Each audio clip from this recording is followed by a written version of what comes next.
as people get more and more accustomed to Formula One, they want to notch it up. Every year we're learning something new, every year we're pushing to improve that experience.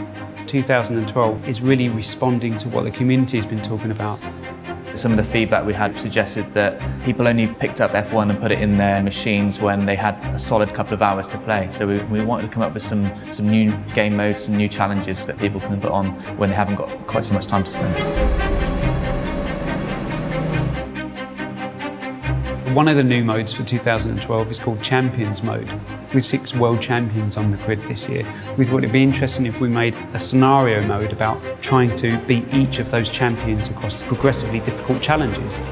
So it's really based around 3, 4, 5 laps of just intense driving. The race is in progress. Can you overtake and defeat this champion driver?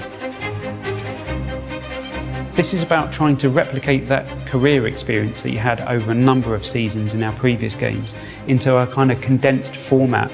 It's a 10-race season and it's a little bit more sort of arcade-based, so you sort of challenge rival drivers, and if you defeat them a couple of times then you steal their seat and you progress up through the grid. We've spent a lot of time working on new modes, but we also wanted to inject some new ideas into the normal career mode. We've made more of the press clippings and more of the world around Formula One, so you're going to start to see more involvement from team bosses and engineers and key people within the teams themselves. And I think when people have got a nice bit of time and they want a single player experience, you still can't beat that career mode. Multiplayer is a huge part of racing games, of the racing experience, that sort of will to compete against other drivers. So we've got lots of different game modes to cater for how much time you've got to race online. I think with Formula One, people like the thought of qualifying and getting the grid and that sort of pressure of that environment. So we've introduced one-shot qualifying rather than one 10-minute session or 3 knockout phases. It's, you know, what can you do in one lap? That one lap's going to determine your grid position.